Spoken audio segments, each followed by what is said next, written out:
So once again, welcome back and very good morning to everybody. I hope you all are safe. Your family members, your parents, your relative, your friends all are safe and you are enjoying this new era and you are enjoying this new way of learning. Friends, we are discussing chapter number 2, that is units and measurement.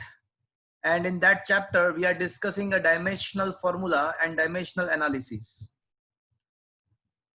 So actually we are discussing a dimensional analysis. So what was the meaning of the dimensional analysis? Anybody tell me? Dimensional analysis क्या है actually? कोई बताएगा मुझे?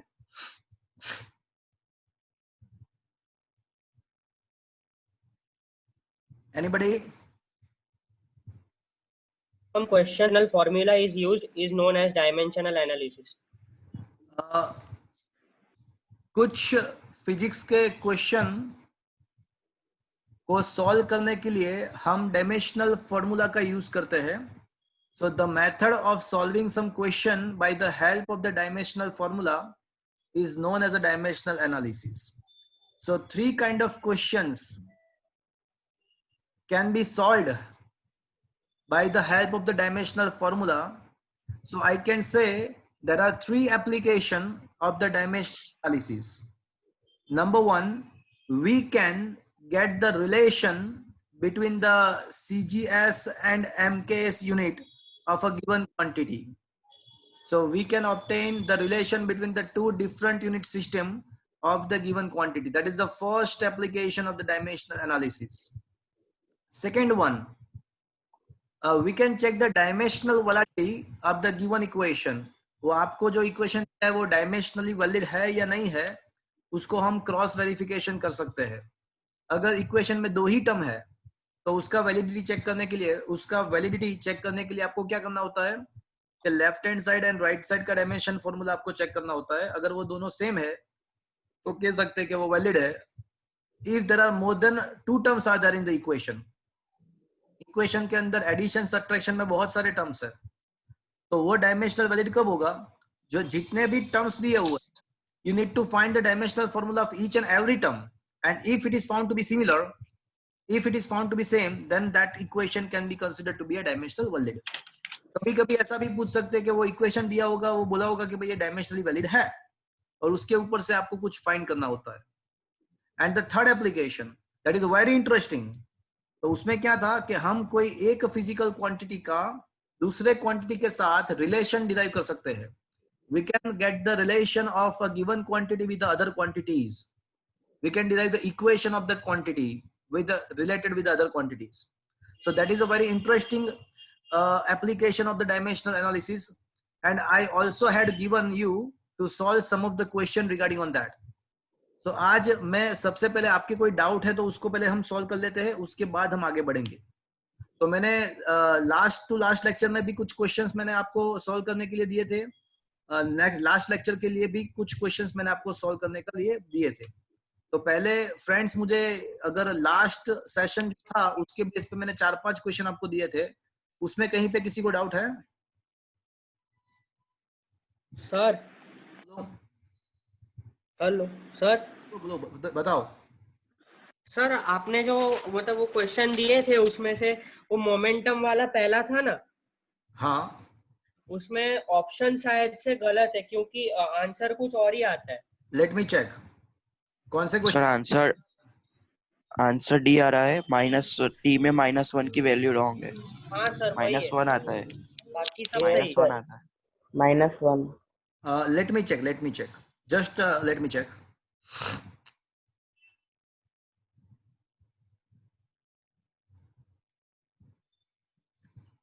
Momentum, area and time is taken to be fundamental quantity, then the energy. अच्छा, तो उसमें क्या हो रहा है? सर आंसर आ रहा है P1 a⁻½ और T-1. पर सर हाँ, बोलो. क्वेश्चन में दे रखा है टी नीचे लिया है उन लोगों ने माइनस की साइन हटाने के लिए. क्या बड़ा नहीं, ऐसा नहीं होता है. Let me solve this question. Solve करते हैं, देख लेते हैं क्या आता है. let us solve this question. So I'm going to solve this question.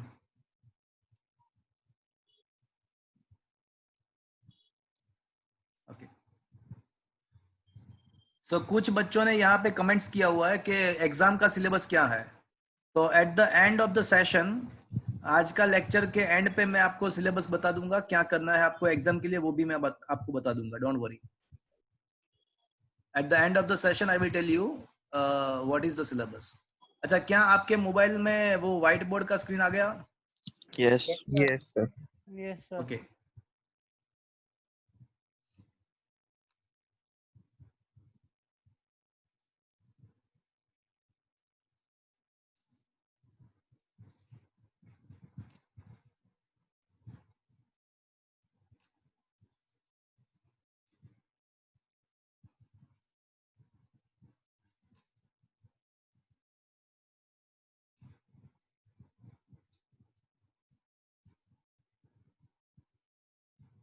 Okay. So the question was momentum, area and time is to be taken as a fundamental. Then what is the energy? तो energy को the question is I want to find the energy in the form of momentum, area and time. तो energy को मुझे momentum, area and time के respect में find करना है. तो अज्यूम करते हैं कि मोमेंटम का x पावर है, एरिया का y पावर है एंड टाइम का z पावर है. तो अब सॉल्व करते हैं. अच्छा, are you able to hear me? क्या मुझे आप सुन पा रहे हो? Yes sir. Yes, sir. Fine.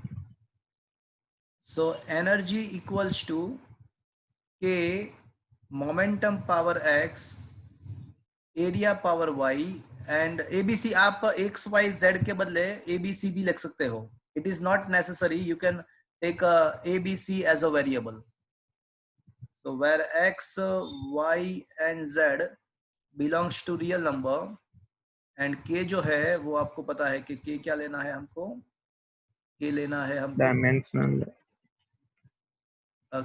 where k is a dimensionless constant.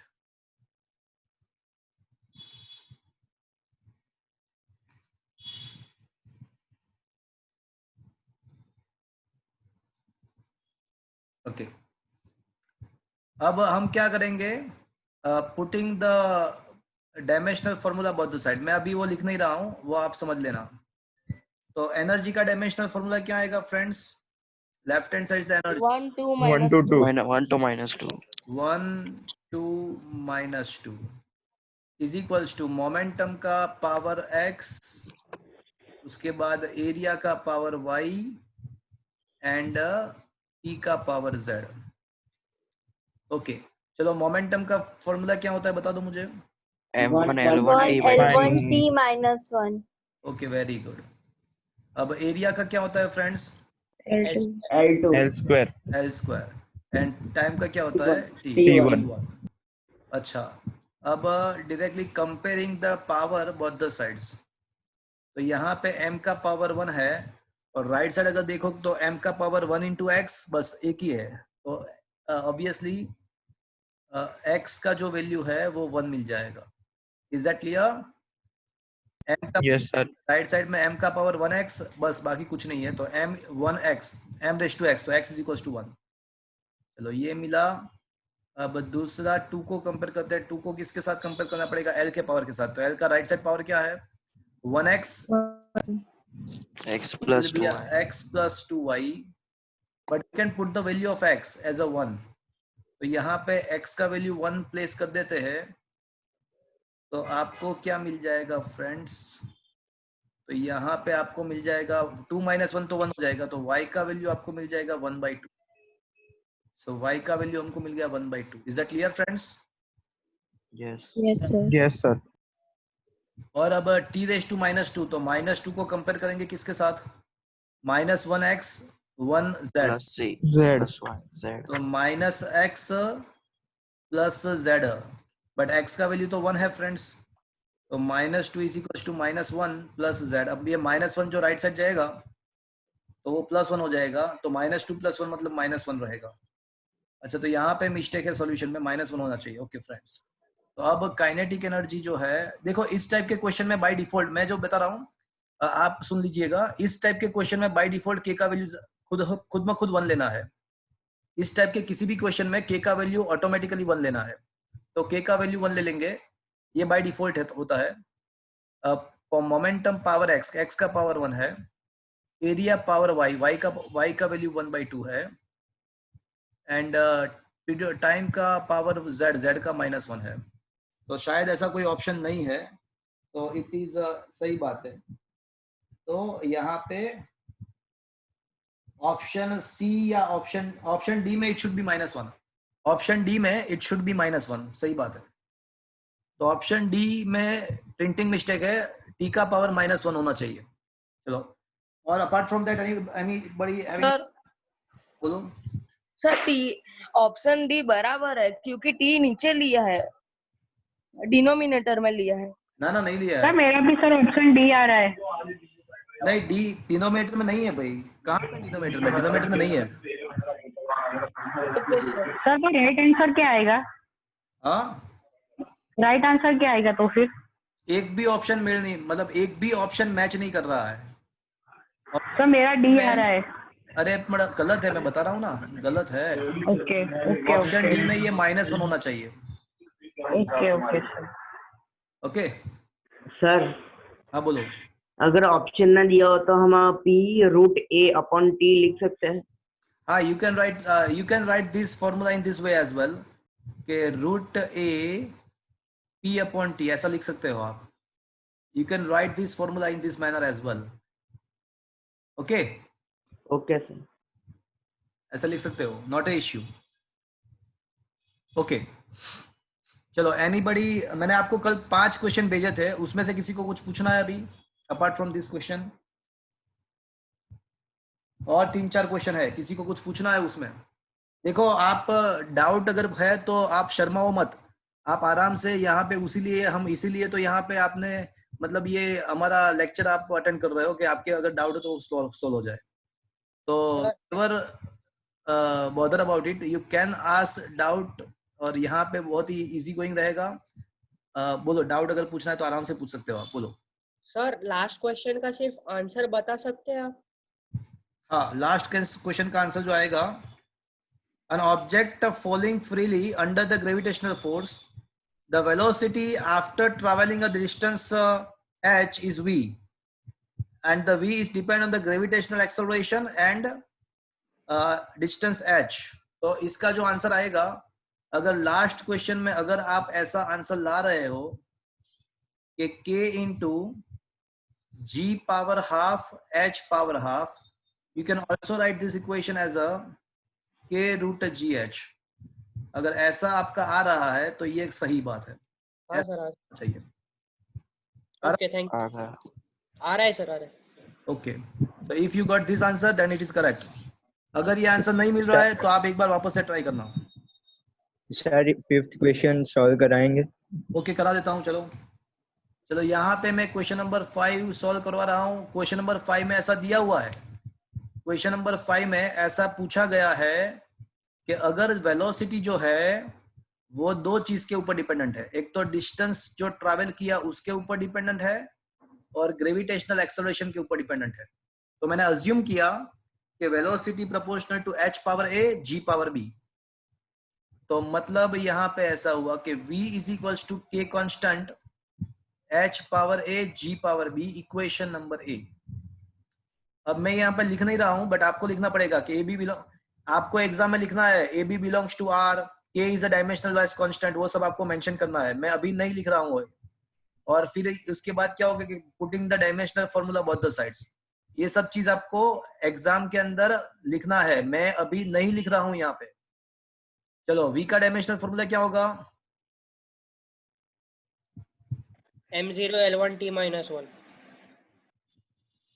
k is a dimensional less, h का पावर a एंड g का पावर b। चलो, h is a distance, तो डिस्टेंस का क्या लेंगे friends? L1 and acceleration g is a gravitational acceleration, after all it is acceleration। तो acceleration का क्या होता है फ्रेंड्स? L1t -2। तो अगर इसको सिंप्लीफाई करते हैं तो L1 रेज टू A, अच्छा putting the comparing the power both the side, तो m का 0 है तो राइट साइड भी m है ही नहीं, देखो m है ही नहीं, तो 0 इज इक्वल टू 0 लिखने का कोई मीनिंग ही नहीं है, 0 इक्वल टू 0 लिखने का कोई मीनिंग नहीं है, तो m के पावर को कंपेयर करने की जरूरत नहीं है। चलो L के पावर कंपेयर करते हैं, L का पावर लेफ्ट हैंड साइड 1 है, तो राइट साइड L1A L1B, तो L का क्या होगा A plus B. So A plus B is equals to 1। अब t का पावर -1 है, तो -1 इज इक्वल्स टू क्या होगा, Minus 2B. हाँ एक ही है, -2b ही है, तो मतलब कि माइनस माइनस कैंसर, अगर b को सब्जेक्ट को इक्वेशन बनाते हैं तो 1/2 हो जाएगा। अब ये b का वैल्यू अब जो है वो यहाँ पे प्लेस कर दो, तो 1 is equals to a plus B, b का वैल्यू 1/2 है, तो a का वैल्यू क्या आएगा 1 माइनस 1/2, तो 1 माइनस 1/2 भी 1/2 ही होगा। तो आ गया आंसर देखो, तो v is equals to k g power 1/2 h power 1/2, ये 1/2 पावर का मतलब रूट भी लिख सकते हो आप, इसको तो ऐसे लिख सकते हो root G H. Is it okay? Yes, sir. मैंने खाली डाउट सोल्व कराया, मैंने एकदम प्रॉपरली ये क्वेश्चन को नहीं लिखा है। अगर आपको एग्जाम में पूछते हैं तो आप ऐसे नहीं लिख सकते हो, आपको पूरा मतलब डिस्क्राइब करके लिखना होता है। मैंने अभी just as a doubt solving मैंने ये लिखा हुआ है, आपको पूरा सिस्टमेटिकली एग्जाम में लिखना होता है। Is that clear? Yes, sir. Okay चलो और कोई? सर हाँ बोलो। सर इसको v square minus u square equal to 2a ऐसे कर सकते हैं, इसमें u को 0 ले सकते हैं। नहीं नहीं नहीं, मैं क्या बोल रहा हूँ कि आपको जो पूछा है वही करो ना आप। ओके ओके हाँ ओके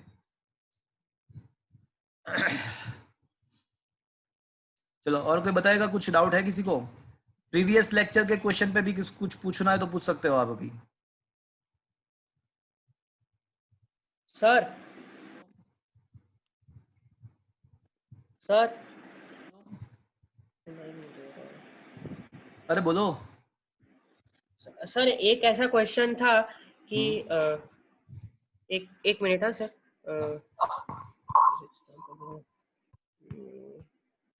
सर एक ऐसा क्वेश्चन था कि force is equal to mass divided by T, where m is equal to mass, a is equal to acceleration, s is equal to distance and t is equal to time. Check the dimensional validity of the following equation. नहीं, आप question गलत पढ़ रहे हो, एक बार फिर से question बोलो। f is equal to mass by t। Mass by T नहीं है, गलत है, फिर से रीड करो। MAS है सर। वो m वो मास नहीं है। तो सर क्या है वो? हाँ जस्ट अ मिनट। ओके वो MAS/D है, MS/T है, और वहां पे मेंशन किया हुआ है, वो मास नहीं है, वो MAS है, MAS, where m is the mass, a is the acceleration, s is the distance and t is the time। अब उसका डायमेंशनल वैलिडिटी चेक करना है, अब कर सकते हो आप? समझ में आ गया। समझ में आ गया? हाँ हाँ सर, मुझे लगा। हाँ आपने गलत इंटरप्रेट किया था। हाँ sorry sir. Is that clear? Yes sir. Okay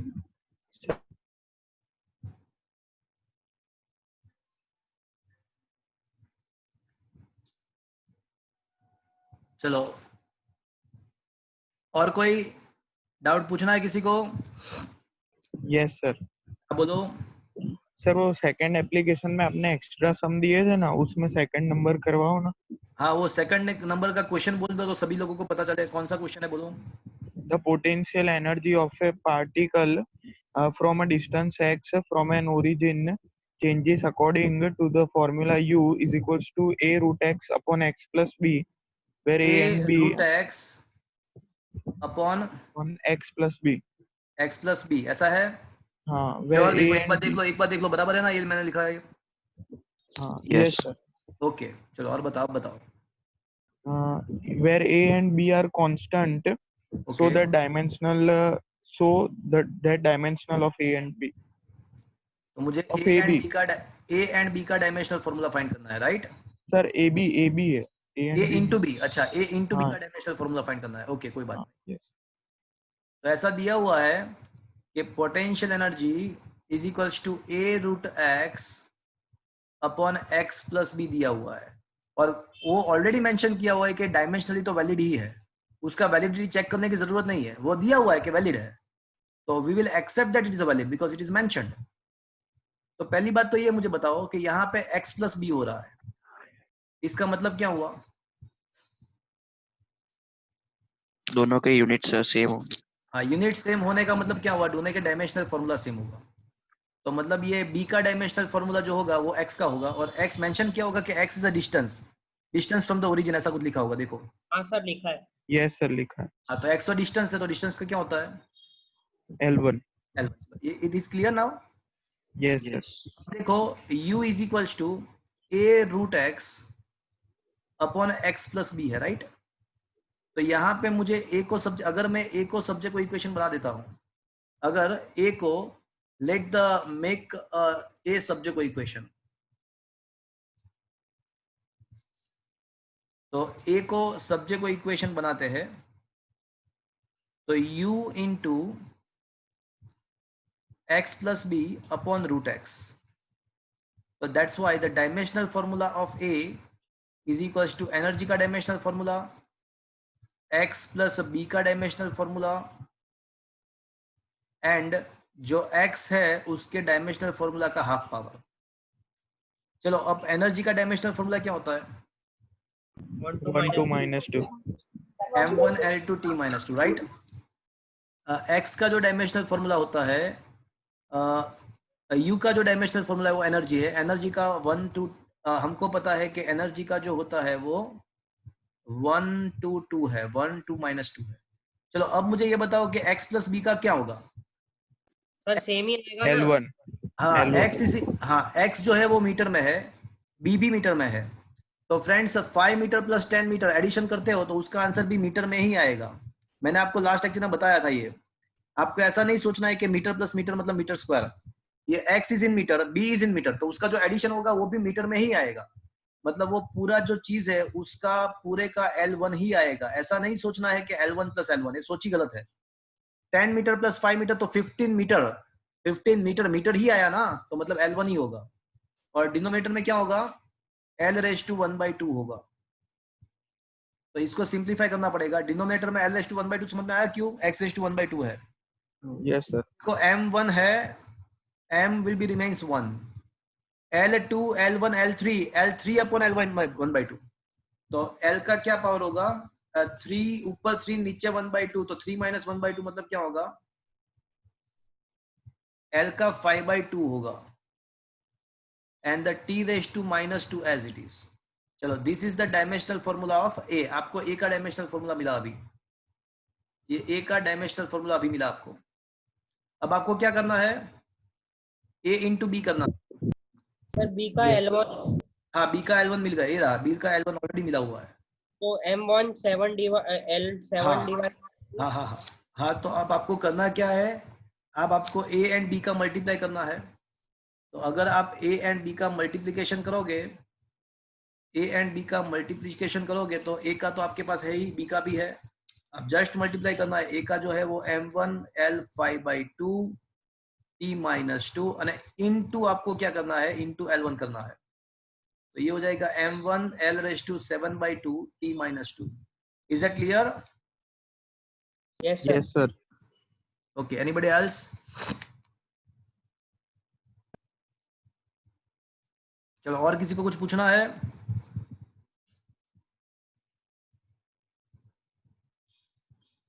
चलो और बताओ, किसी को कुछ पूछना है?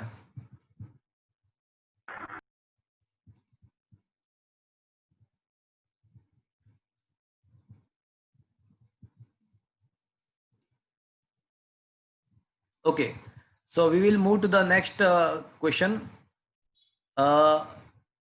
तो फ्रेंड्स अब हम नया टॉपिक, अभी जो आज का जो लेक्चर है उसका जो टॉपिक है वो लेने वाले हैं, and the name of the topic is the limitation of the dimensional analysis. Dimensional analysis के लिमिटेशंस क्या है? तो अभी हम जो कर रहे थे वो डायमेंशनल एनालिसिस था, तो उसके कौन कौन से लिमिटेशन है। चलो फ्रेंड्स, मुझे ये बताओ कि अगर आप यहाँ पे m, l एंड t के पावर को कंपेयर करते हो, तो how many equation you will get bye comparing the power of mlt? 3. हाँ, तो ऑब्वियसली अगर आप mlt के पावर कंपेयर करते हो तो आपको 3 इक्वेशन मिलेंगे। तो अगर आपके पास 3 इक्वेशन है तो how many variable you can solve, कितने वेरिएबल का वैल्यू निकाल सकते हो अगर आपके पास 3 इक्वेशन है तो? 3. तो ऑब्वियसली आप 3 वेरिएबल का ही वैल्यूज निकाल पाओगे। तो इसका मतलब ऐसा हुआ कि कोई एक फिजिकल क्वांटिटी जो है तो उसका मैं रिलेशन फाइंड कर सकता हूँ, बट कितने क्वांटिटी के साथ का रिलेशन मैं फाइंड कर सकता हूँ? 3 क्वांटिटी। बट अगर यही क्वेश्चन, ये जो क्वेश्चन है उसमें ऐसा दिया होता कि energy proportional to momentum power x, area power y, time power z and one more quantity let's velocity power d, ऐसा दिया होता w। तो यहाँ पे कितने वेरिएबल है देखो, अभी 1 2 3 4, कितने वेरिएबल है यहाँ पे? 4 वेरिएबल है, 4 वेरिएबल अभी। Yes sir. और इक्वेशन अगर हम एमएलटी के पावर कंपेयर करेंगे तो इक्वेशन मुझे कितने मिलेंगे? 4। नहीं, एमएलटी के पावर कंपेयर करेंगे तो इक्वेशन तो 3 ही मिलेंगे ना? 3 ही मिलेंगे। हाँ, इक्वेशन तो 3 ही मिलेंगे। तो क्या मैं इस टाइप के क्वेश्चन को सॉल्व कर पाऊंगा? No sir. हाँ कि ना? No sir. No sir. No, because यहाँ पे वेरिएबल 4 है और इक्वेशन मुझे मिलेंगे 3। तो 3 इक्वेशन के द्वारा आप 4 वेरिएबल को सॉल्व नहीं कर पा सकते हो। 3 equation you cannot solve variable by the help of the 3 equation. तो मतलब ऐसा हुआ कि by comparing the power of MLT, देखो मेरी बात ध्यान से सुन लेना, by comparing the power of MLT we got the 3 equation, means we can get the relation of a given quantity with the maximum 3 quantities। ये जो क्वांटिटी हमको दिया है उसका 3 क्वांटिटी के साथ रिलेशन हम फाइंड कर सकते हैं। अगर चौथा क्वांटिटी के साथ रिलेशन है तो वो हम नहीं फाइंड कर पाएंगे। So that is the first limitation. अभी टॉपिक क्या चल रहा है? Limitation of the dimensional analysis. अभी जो हमने डायमेंशनल एनालिसिस हम जो कर रहे हैं उसके क्या क्या लिमिटेशन है। तो the very first limitation, by comparing the power of MLT we are able to get the 3 equations। मतलब 3 वेरिएबल हम सॉल्व कर सकते हैं, मतलब एक क्वांटिटी का 3 क्वांटिटी के साथ रिलेशन हम डिराइव कर सकते हैं। अगर कोई क्वांटिटी का 4 क्वांटिटी के साथ रिलेशन है तो वो हम यहाँ पे डिराइव नहीं कर पाएंगे। That is the first limitation. Second one, देखो मुझे हर बार आपको कहना पड़ता था कि के का जो डायमेंशनल लेस कांस्टेंट जो है उसका वैल्यू आपको कभी 2 पाई लेना है, कभी हाफ लेना है, कभी 1 लेना है। वो डायमेंशनल एनालिसिस से पता नहीं चलता है, वो मुझे आपको कहना पड़ता था, वो प्रैक्टिकली मिलता है। तो सेकंड लिमिटेशन क्या है कि we cannot get the any idea about the dimensional less constant by dimensional analysis.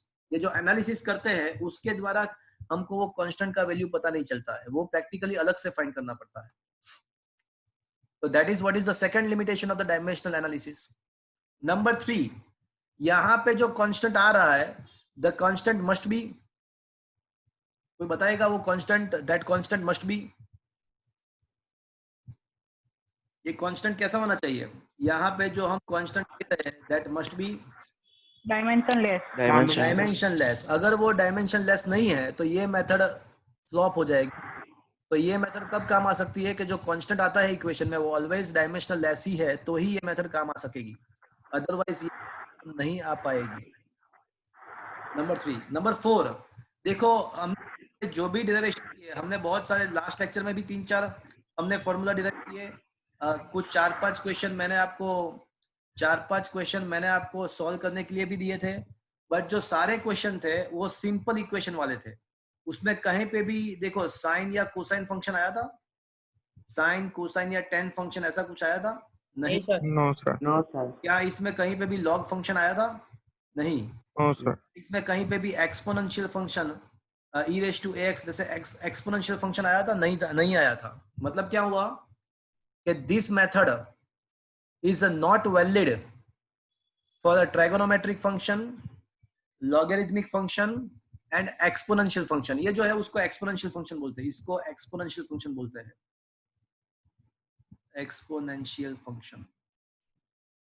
तो ये we cannot get the equation correspondent to the trigonometric function, logarithmic function and exponential function.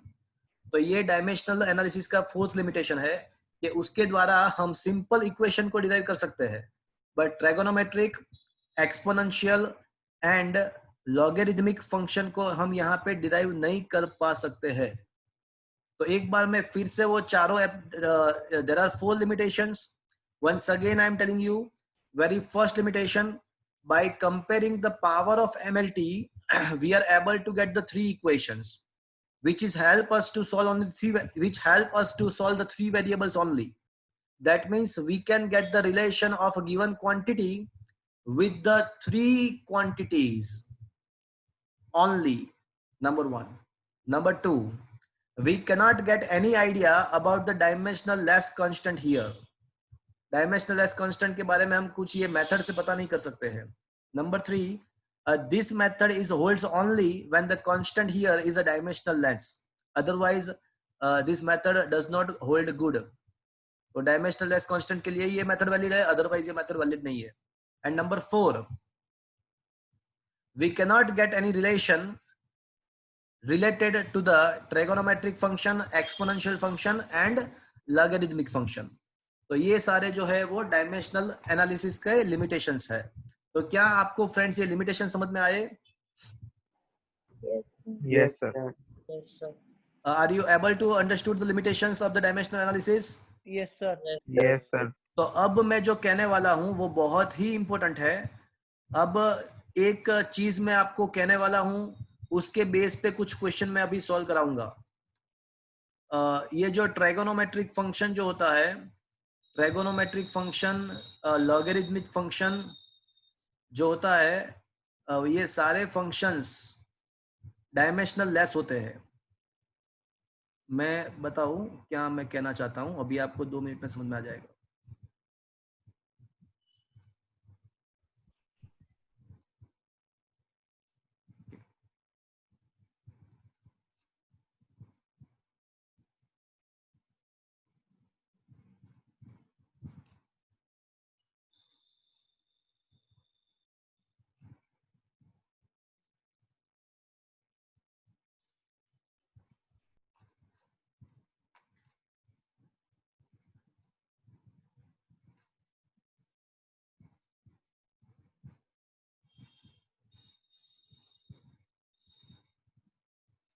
Okay, so a very important note.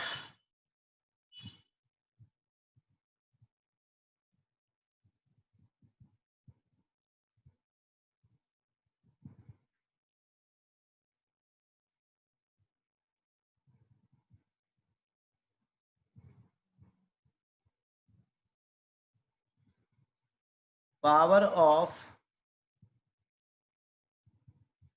exponential function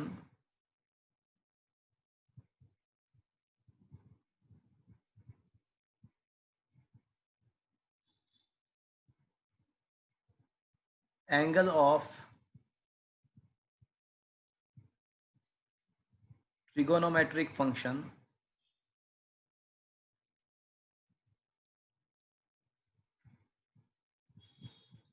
and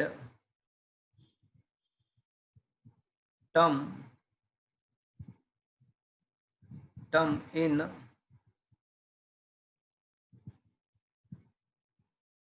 logarithmic function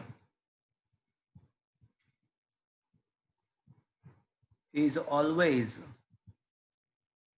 by default, it need to be taken for the granted.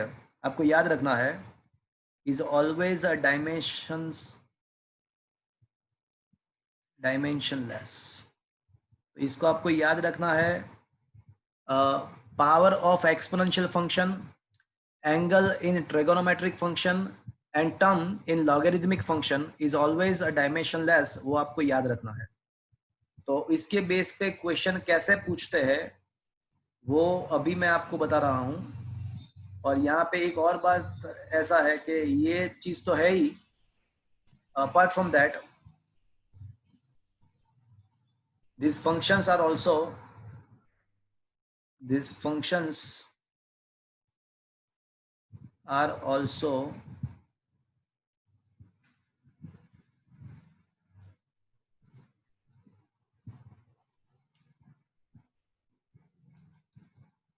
dimensionless.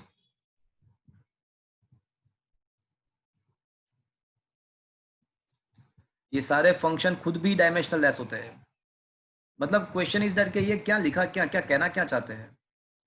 तो 2 minute में आपको समझ में आ जाएगा कि ये क्या मैं कह रहा हूँ। Just wait for a minute. अब मैं एक क्वेश्चन लेने वाला हूँ, तो उसके द्वारा आपको ये सारा चीज समझ में आ जाएगा। अभी मैं एक क्वेश्चन यहाँ पे सॉल्व कराऊंगा तो सारा चीज आपको समझ में आ जाएगा। क्वेश्चन ऐसा है कि फॉर अ स्टेशनरी वेव्स, अब ये स्टेशनरी वेव क्या है उसको अभी आपको वो जरूरत नहीं है आपको उसके बारे में जानने की। But for the stationary wave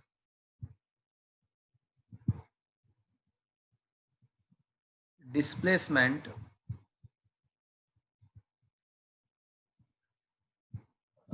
y is equals to 2a sin kx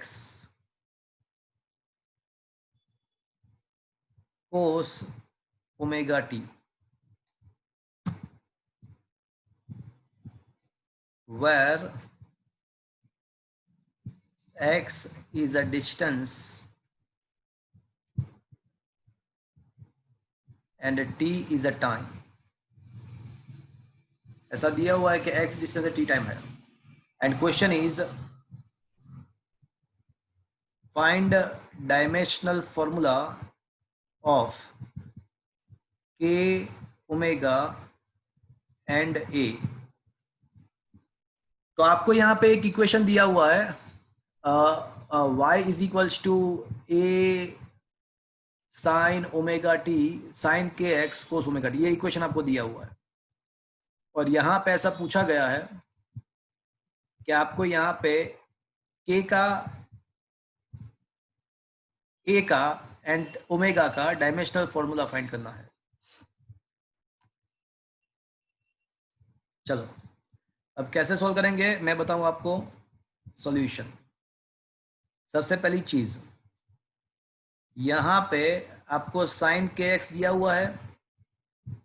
तो फ्रेंड्स मुझे ये बताओ कि साइन के एक्स का एंगल कौन सा है, ये साइन फंक्शन का एंगल कौन सा है? kx हाँ, तो ये एक्स वो एंगल है। तो मैंने आपको बताया, इंफॉर्मेशन दिया कि कोई भी ट्रिगोनोमेट्रिक फंक्शन का एंगल हमेशा कैसा होता है? Dimensionless. Is always dimensionless. तो इन साइन के एक्स, ये जो के एक्स जो एंगल है वो ऑलवेज कैसा हमको अज्यूम कर लेना है? डायमेंशन। तो उसको by default take it for the granted है कि उसको हमें डायमेंशन लेस अज्यूम कर लेना है। वो इंफॉर्मेशन है, वो आपको याद रखना है, वो एक्सेप्ट करना है। तो मतलब ऐसा हुआ कि ये के एक्स का डायमेंशनल फॉर्मूला क्या होगा? m0 s0 t0। चलो, तो मुझे अगर के का डायमेंशनल फॉर्मूला फाइंड करना है तो क्या करना पड़ेगा? k is equal to x upon x का फाइंड करना पड़ेगा। तो फ्रेंड्स एक्स का तो क्या होता है? एक्स दिया हुआ है क्वेश्चन में, एक्स क्या दिया हुआ है देखो तो, डिस्टेंस l1। L1। तो फाइनली मैं ऐसा कह सकता हूं मैं कि ये जो k का डायमेंशनल फॉर्मूला अभी क्या होगा बता दो मुझे। 0 0 -1 m0 l-1 t0 n-1 only l-1 also you can write, only l-1 also you can write। is that clear friends? yes yes yes sir चलो और एक चीज, इन साइन का तो खत्म, अब कोस की बात है। कोस भी ट्रिगोनोमेट्रिक, वैसे कोस फंक्शन भी ट्रिगोनोमेट्रिक फंक्शन है। yes ट्रिगोनोमेट्रिक फंक्शन का जो एंगल होता है इन कोस ओमेगा टी, तो यहाँ पे मुझे बता दो कि एंगल कौन सा है? ओमेगा टी हाँ, तो यहाँ पे ओमेगा टी जो बनेगा वो कैसा बनेगा? Dimension Dimensionless. M0 तो L0 यहाँ T पे ओमेगा टी जो है वो डायमेंशन लेस हो जाएगा। तो मतलब ओमेगा टी का अगर डायमेंशनल फॉर्मूला लिखना है तो क्या लिखना पड़ेगा friends? M0 L0 T1 L0 T T1 minus 1 T minus 1 अभी एक स्टेप के बाद वो आएगा। अभी तो ओमेगा टी का मैंने लिखा, तो ओमेगा को सब्जेक्ट को इक्वेशन बनाते हैं तो उसके बाद आप जो बोल रहे हो वो होगा। टी डिनोमिनेटर में जाएगा तो फाइनली इसका आंसर आएगा M0 L0 T minus 1 अब आएगा। Is that clear? Yes sir. अच्छा, तो ओमेगा का भी डायमेंशनल फॉर्मूला मुझे मिल गया। Is it okay? Yes, sir. Yes sir. Okay, अभी और एक चीज पूछा हुआ है। अब क्या पूछा हुआ है बता दो? ए का डायमेंशनल dimensional फॉर्मूला। हाँ, अभी पूछा है हमको, ए का भी पूछा है। ओके, तो अब जो इक्वेशन है वो वहां से स्टार्ट करते हैं। इक्वेशन जो दिया हुआ है वो है 2a sin kx cos omega T. तो इसका मतलब ऐसा हुआ कि y का dimensional formula is equal to 2 का डायमेंशनल फॉर्मूला, a का डायमेंशनल फॉर्मूला, sin kx का dimensional formula,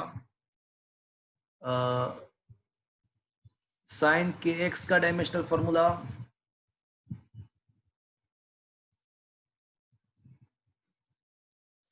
and cos omega T का डायमेंशनल फॉर्मूला। अब मुझे ये बताओ कि 2 का डायमेंशनल फॉर्मूला क्या होता है? M0 L0 L0 zero. अच्छा, और ऐसा मैंने लास्ट में लिखा कि these functions are also dimensionless। जो पूरा फंक्शन होता है वो भी डायमेंशन, मतलब ये trigonometric function the whole is a dimensionless. तो ये sin kx and cos omega T का भी क्या होगा? M0 zero zero L0 zero. तो T0. मतलब ये जो फंक्शंस होते हैं वो भी पूरा फंक्शंस भी डायमेंशनलेस ही होता है। तो ए का डायमेंशनल फॉर्मूला क्या होगा? y का जो होगा वही होगा, बाकी सब डायमेंशनलेस है। अब क्या दिया? y तो क्या है वो क्वेश्चन में लिखा हुआ है, y क्या लिखा हुआ है? displacement तो इसका मतलब ऐसा L1. कि a का जो डायमेंशनल फॉर्मूला होगा वो L1 होगा। L1. Is it okay? yes Yes, क्या ये sir. चीज आपको समझ में आया friends? yes sir Yes, sir. Yes sir. It is understood? yes okay, yes चलो एक सर, और मैं, हाँ बोलो बोलो सर बोलो, सर हाँ बोलो बोलो। ये y से समझ में नहीं आया। y is equal to 2a। हाँ, ये फॉर्मूला था ना। हाँ तो फिर तो मतलब क्या ये डायमेंशनल तो वैलिड है ही, ये डायमेंशनल वैलिड तो है ही। तो मतलब हाँ, लेफ्ट हैंड साइड का जो डायमेंशनल फॉर्मूला होगा वो राइट साइड का होगा। अच्छा लेफ्ट हैंड साइड का is equal to right side का किया, और राइट साइड के जो मल्टीप्लिकेशन में उसको सेपरेट किया, तो 2 का हो जाएगा 0 0 0। साइन एंड कोसाइन का मैंने आपको पहले से ही बता दिया था कि जो ये जो फंक्शन होते हैं ट्रिगोनोमेट्रिक फंक्शन वो डायमेंशनल ऐसे ही होते हैं। तो सर। डायमेंशनल लेस हो जाएगा, साइन भी डायमेंशनल लेस हो जाएगा, एंड कोस भी डायमेंशनल लेस हो जाएगा। तो बाकी क्या बचेगा? एक a बचेगा और y बचेगा। तो y is equal to a हो जाएगा। 0 0 0 लिखने की जरूरत नहीं है। अच्छा सर। अच्छा, लिखना हो तो लिख दो 0 0 0, कोई दिक्कत नहीं है। Is it clear? Yes sir. Is it understood? Yes yes sir yes sir. चलो एक और क्वेश्चन मैं लेता हूं। अब मैंने ये ट्रिगोनोमेट्रिक फंक्शन वाला ले लिया, अब मैं ना एक्सपोनेंशियल फंक्शन वाला ले रहा हूं। अब मैं एक्सपोनेंशियल फंक्शन के बेस पे क्वेश्चन ले रहा हूं, and the question is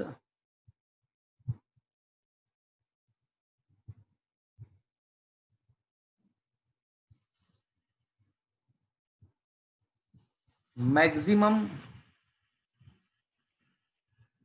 displacement of oscillator in a damped oscillations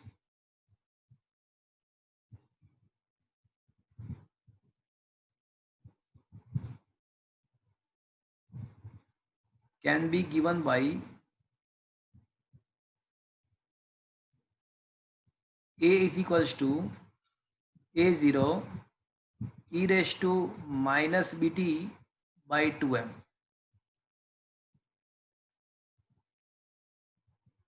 where m is a mass and t is a time. Okay, और क्वेश्चन ऐसा है, क्वेश्चन इज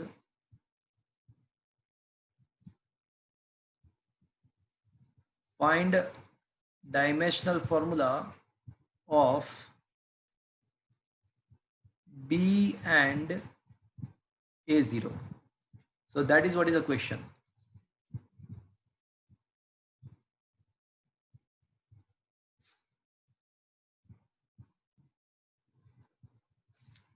तो ये क्वेश्चन है। तो मुझे यहाँ पे B का एंड A0 का, ये दोनों का डायमेंशनल फॉर्मूला फाइंड करना है। दिया हुआ है कि जो T है वो टाइम है एंड M जो है वो मास है। चलो अब इसका सॉल्यूशन लिखता हूं मैं।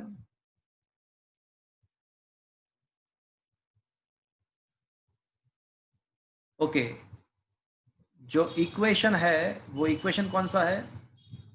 तो A is equals to A0 e raise to minus BT upon 2m.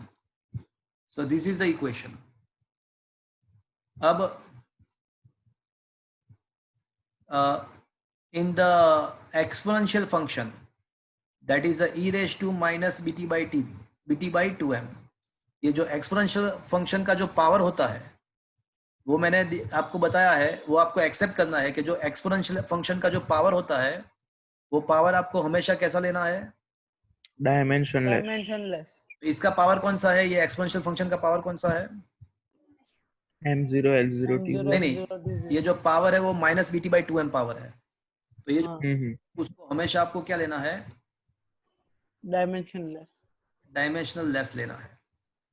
इसका मतलब ऐसा हुआ कि minus half BT by m का जो डायमेंशनल फॉर्मूला होगा वो क्या होगा?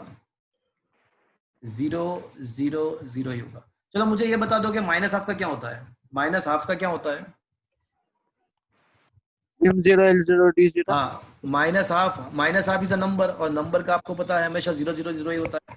तो अगर मैं यहाँ पे B को सब्जेक्ट इक्वेशन बनाता हूँ, अगर मैं B को सब्जेक्ट को इक्वेशन बनाता हूँ तो हाफ का 0 0 है, राइट साइड भी 0 0 है, तो अभी क्या बचेगा? B को सब्जेक्ट को इक्वेशन बना दो M by T. ऊपर बचेगा M, नीचे बचेगा T, बाकी सब 0 0 0 0 0 0 ना लिखे तो भी चलेगा। और ये M तो मास है, मास का M1 होगा, T is a time, time का T1 होगा। तो finally M1 T minus. the formula of B is a M1 T minus 1. L0 T minus 1. Is that clear everybody? Yes, sir. तो यहाँ पे कौन सा स्टेटमेंट मैंने यूज किया कि जो एक्सपोनेंशियल फंक्शन होता है उसका जो पावर होता है वो हमेशा कैसा होता है? डायमेंशनल लेस होता है। एक्सपोनेंशियल फंक्शन का जो पावर है उसको आपको डायमेंशनल लेस लेना है, वो बाय डिफॉल्ट, वो take it for the granted है, वो आपको एक्सेप्ट करना है। अब कोई इक्वेशन ऐसा दिया हुआ है कि A is equals to A0 e raise to minus BT by 2m। तो मतलब ऐसा हुआ कि A का जो डायमेंशनल फॉर्मूला है इज इक्वल्स टू A0 का and into e raise to minus BT by 2m का। बट आपको मैंने ये भी बताया कि जो फंक्शन होता है वो एक्सपोनेंशियल फंक्शन जो पूरा होता है वो भी कैसा होता है? Dimensionless. तो इसका मतलब ऐसा हुआ कि A0 का डायमेंशनल फॉर्मूला आपको फाइंड करना है, तो that should be equal to the dimensional formula of A। तो 0 0 0 है। अब A क्या है? तो दिया हुआ है क्वेश्चन में, वो तो मैक्सिमम डिस्प्लेसमेंट। तो मैं A तो L1 L1 तो L1 होगा। A0 is equal to L1. हाँ, तो L1 हो गया। Is that clear everybody friends? Yes, sir. Yes sir. तो एक्सपोनेंशियल फंक्शन के बेस पे क्वेश्चन मैंने आपको सिखाया। अब मैं कौन से करूंगा? अब और एक क्वेश्चन मैं लेने वाला हूँ Logarithmic. अब हम लेंगे लॉगरिथमिक फंक्शन के लिए क्वेश्चन लेंगे ऑन द सेम कॉन्सिक्वेंस। अभी एक क्वेश्चन लेंगे हम मन। अच्छा ओके, हाँ वो आप मतलब ये आपका माइक बंद कर दीजिए। तो क्वेश्चन ऐसा है कि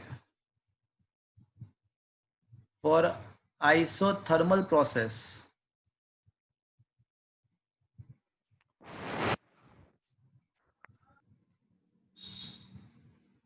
work on a gas can be given by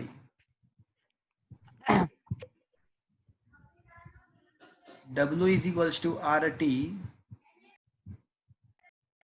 log A by V.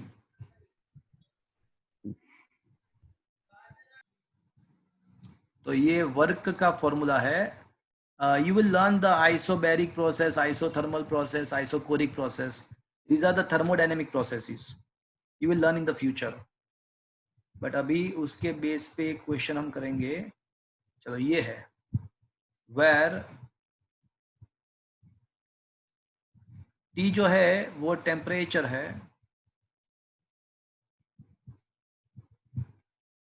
And V जो है वो वॉल्यूम है. सर वो ब्रैकेट में क्या है? A by V. अब ब्रैकेट में मैंने लिखा हुआ है A by V. Okay.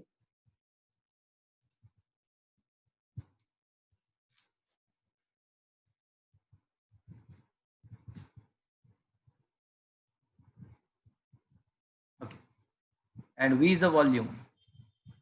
So question ऐसा है कि find the dimensional formula of, आपको डायमेंशनल फॉर्मूला फाइंड करना है R का एंड A का डायमेंशनल फॉर्मूला फाइंड करना है. तो दिस इज द क्वेश्चन. यहाँ पे आपको R एंड A का डायमेंशनल फॉर्मूला फाइंड करना है. ये क्वेश्चन है. ओके अब इसका सॉल्यूशन लेते हैं. तो सबसे पहली बात, ये जो लॉग फंक्शन है उसका जो टर्म है, लॉग का जो टर्म है वो कौन सा है in this log function? A by V. A by V होगा. ये A by V का वैल्यू क्या होगा? M0 M0. ये हो जाएगा dimension less. Okay. Yes sir. Log function का जो टर्म होता है वो डायमेंशन लेस होता है. मतलब A by V का डायमेंशनल फॉर्मूला अगर लिखना है मुझे तो मैं क्या लिखूंगा? M0. L0 T0. तो इसका मतलब ऐसा हुआ कि A का डायमेंशनल फॉर्मूला जो होगा वो V का जो होगा वही होगा. Yes. और V तो क्या है? वॉल्यूम है. Volume. तो L क्या cube. होता है? L cube. Cube. L cube. L cube होता है. V जो है वो वॉल्यूम है, वॉल्यूम का L क्यूब होता है. तो फाइनली जो A का डायमेंशन मिल गया L क्यूब. A का डायमेंशनल फॉर्मूला L क्यूब मिल गया. फ्रेंड्स अब मुझे R का भी फाइंड करना है. तो from equation I can say W का dimensional formula is equals to R का डायमेंशनल फॉर्मूला. इक्वेशन को देखो. मेरी आवाज आपको आप सुन पा रहे हो क्या मेरी आवाज? Yes sir. Yes sir. अभी W का dimensional formula is equals to R का डायमेंशनल फॉर्मूला इनटू T का dimensional formula into log A by V का डायमेंशनल फॉर्मूला. बट मैंने आपको पहले से ही बता दिया कि ये log A by V का डायमेंशनल फॉर्मूला तो क्या होता है? Dimension. These functions are also dimensionless. तो मतलब अगर आपको R का डायमेंशनल फॉर्मूला फाइंड करना है तो आपको क्या करना पड़ेगा? W by T. W by W T. by T. अब W क्या है? Work. Work. वर्क का क्या होता है? 1 to 1 to 2. And T is a Temperature. K. Temperature का क्या होता है? K1. R is equal to M1 L2 T minus 2 K minus 1. M1 L2 T minus 2 K minus. तो क्या फ्रेंड्स आपको ये सारे क्वेश्चन समझ में आए? Yes sir. Sir. Yes, sir. तो फ्रेंड्स आज मैंने आपको क्या सिखाया? तो मैंने आज आपको डायमेंशनल फॉर्मूला जो उसके डायमेंशनल एनालिसिस है उसके लिमिटेशन मैंने आपको सिखाया. और ये लिमिटेशन के बेस पे trigonometric function, logarithmic function and exponential functions के रिगार्डिंग मैंने क्वेश्चन आपको सिखाए. आपको याद क्या रखना है कि जो ट्रायगोनोमेट्रिक फंक्शन का जो एंगल होता है वो एंगल ऑलवेज डायमेंशनलेस होता है. एक्सपोनेंशियल फंक्शन के जो पावर होते हैं, पावर वो ऑलवेज डायमेंशनलेस होते हैं. एंड लॉगरिथमिक फंक्शन का जो टर्म होता है, लॉगरिथमिक फंक्शन में जो टर्म भी डायमेंशनलेस होता है. तो उसके रिगार्डिंग आपको क्वेश्चन पूछ सकते हैं. तो कुछ क्वेश्चन मैं प्रैक्टिस के लिए आपको दूंगा, इसके बेस पे कुछ क्वेश्चन मैं आपको वापस से आपके घर पे प्रैक्टिस के लिए मैं आपको भेजूंगा व्हाट्सएप के द्वारा। और जो एग्जाम्स है उसके अंदर इस टाइप के क्वेश्चन भी आ सकते हैं। तो मैं अभी आपको एग्जाम्स का सिलेबस क्या है और एग्जाम में कैसे पूछने वाला हूँ वो मैं आपको बता दूं। तो अभी मैंने अभी कुछ मैं शेयर कर रहा हूँ, आपके नोट्स यहाँ पे मैं शेयर करने वाला हूँ। तो फ्रेंड्स, आपका जो एग्जाम है वो मैंने रखा हुआ है थर्सडे को। Exam is on Thursday. कल एग्जाम नहीं है, आपका जो एग्जाम मैंने रखा हुआ है वो थर्सडे को है। वो एग्जाम Yes, sir. होगा 100 मार्क्स का। क्या प्रीवियस एग्जाम के पेपर के मार्क्स आपको मिल गए वापस से? Yes, हाँ, sir. Yes, sir. ओके, तो आपका एग्जाम जो है वो थर्सडे को है, उसको उसके अंदर 100 मार्क्स का पेपर होगा आपका। तो उसके अंदर सिलेबस क्या है?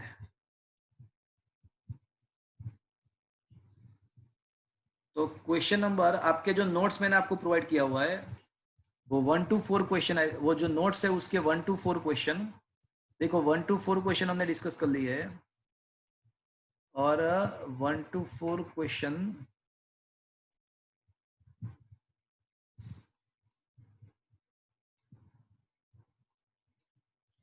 एंड जो पीछे की साइड है उसमें 41 से लेके 41, 42, 43, 44, 45, 46 एंड 47 तक मैंने करवा दिया है। तो 1 to 4 क्वेश्चन और लास्ट में से 41 to 47 question. So this thing is in your syllabus. आपके सिलेबस में 1 to 4 and then after 41 to 47। और सर ये न्यूमेरिकल्स करने हैं ना? मैं बताऊं, मेरी बात पहले मेरी बात सुन लो, सारा सुन लो। तो ये आपका सिलेबस है, बट आपके एग्जाम में आपको जो पूछेंगे वो ओनली एमसीक्यू होंगे। एग्जाम के अंदर आपके एग्जाम में ओनली एमसीक्यू आएगा। 1 मार्कर एमसीक्यू आएंगे, 2 मार्कर एमसीक्यू आएंगे एंड 3 मार्कर। कुछ एमसीक्यू 3 मार्कर हो गए, कुछ एमसीक्यू 2 मार्कर हो गए, कुछ एमसीक्यू 1 मार्कर है।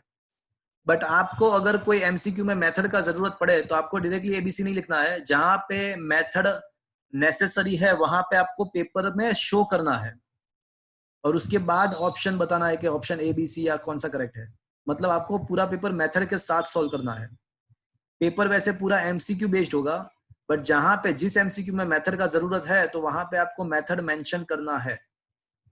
एमसीक्यू 1 मार्कर हो सकते हैं, 2 मार्कर, जैसे इस टाइप के जो एमसीक्यू हो गए, जो कि ये रहा, जो बाजू में ये 46 क्वेश्चन देखा आपने, इस टाइप के जो क्वेश्चन हो गए वो ऑब्वियसली आपको 3 मार्क्स में आएंगे।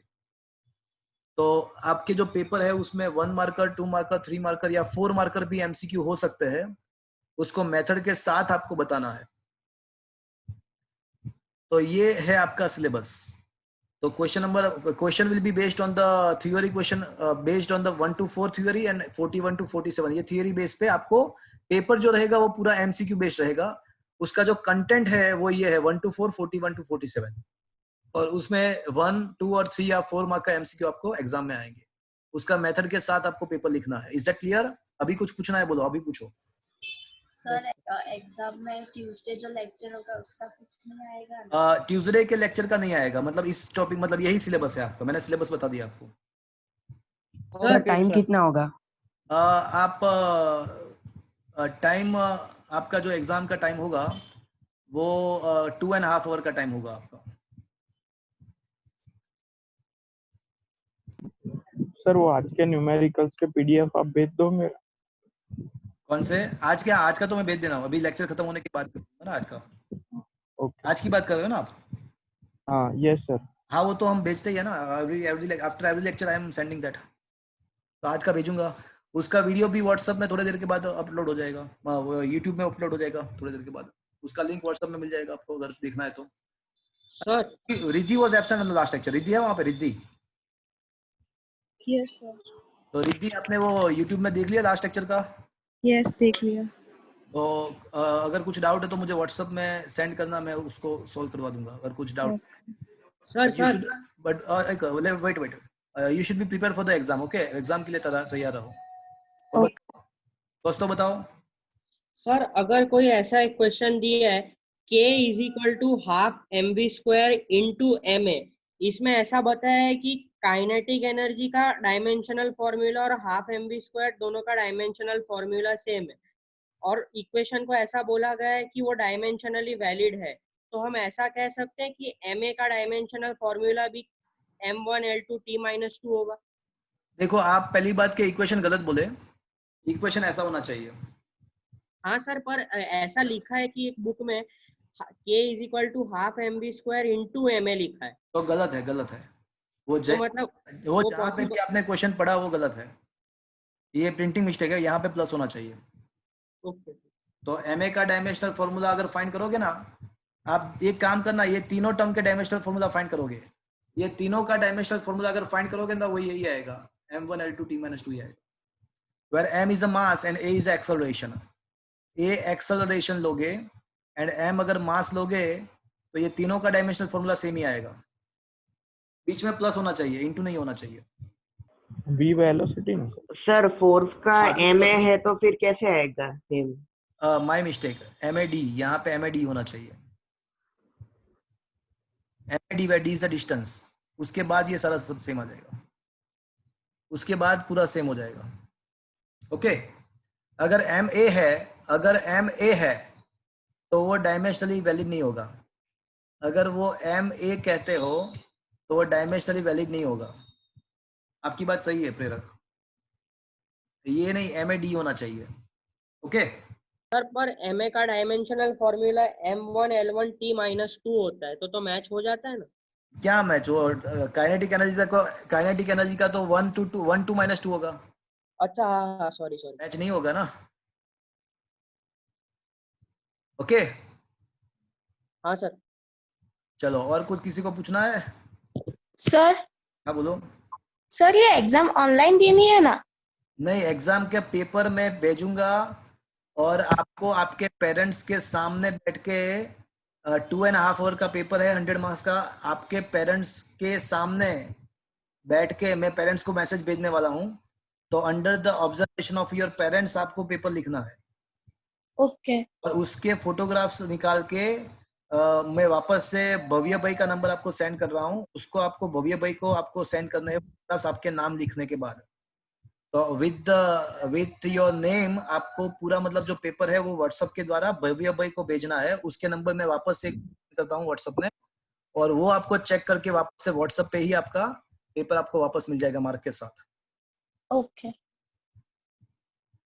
अच्छा, अब यहाँ पे ऋतु है. ऋतु. Yes sir. हाँ ऋतु, आपने कुछ आगे के लेक्चर अटेंड नहीं किए हैं, तो क्या वो आपने YouTube में देख के वो पता कर लिया आपने क्या है उसमें? Yes sir. रुजु नाम है आपका? अच्छा. हाँ. तो रुजु, आपके मतलब कुछ पूछना है, अगर डाउट पूछना है तो मुझे व्हाट्सएप के द्वारा कांटेक्ट फोन भी कर सकते हो रात को 8-9 बजे. तो अगर पूछना है तो कुछ पूछ लेना, बराबर. बट एग्जाम आपको देना है, बराबर है? Yes sir. अच्छा, apart from that I am also going to send you the my bank account detail on your WhatsApp. तो आपको 1 जून से 5 जून तक आपको फीस पे करना होगा. 10,000 का इंस्टॉलमेंट आपको देना होगा. अब 5 जून के बाद मैं उसी बच्चों को अलाउ करूंगा लेक्चर में जिसका फीस मेरे पास मतलब उसने पेमेंट किया हुआ है, उसी को हम अलाउ करेंगे. और दूसरी बात, after 5 June I am not going to put my videos on the YouTube में वीडियो नहीं मिलेंगे. हाँ, अगर कोई बंदा गलती से एब्सेंट है या कोई अच्छे मतलब या वैलिड रीजन से एब्सेंट है, तो उसको अगर वीडियो देखना है तो उसके लिए अलग से मैं वीडियो उसका यूट्यूब में नहीं बट उसका लिंक मैं अलग से शेयर करूंगा. मेरे ऑफिशियल साइट में होगा वो. तो जिसको अगर ऐसा कुछ रीजन है तो उसको वीडियो मिलेगा, बट यूट्यूब में मैं शेयर करने का बंद करने वाला हूँ आफ्टर 5 जून. तो 5 जून के बाद आपको मतलब कंपलसरी फीस पे करना होगा तो ही आप लेक्चर अटेंड कर पाओगे. तो आपको 1 to 5 जून के बीच में आपको फीस पे करना है. उसके लिए मैं व्हाट्सएप में आपको भेजूंगा कौन से बैंक का अकाउंट का डिटेल. अगर किसी ने फीस पे कर दिया है, ऑलरेडी पे कर दिया है, तो that is no issue on it. तो उसके लिए कोई इश्यू नहीं है. चलो, और कुछ पूछना है बोलो. आज का सेशन मैं अभी खत्म कर रहा हूँ. किसी को कुछ पूछना है अभी? No sir. Okay, so I am completing my session here. So if anybody wants to, अब किसी chat में किसी ने कुछ भेजा हुआ है, okay, okay, done. तो अभी मैं सेशन खत्म कर रहा हूँ. Thank you.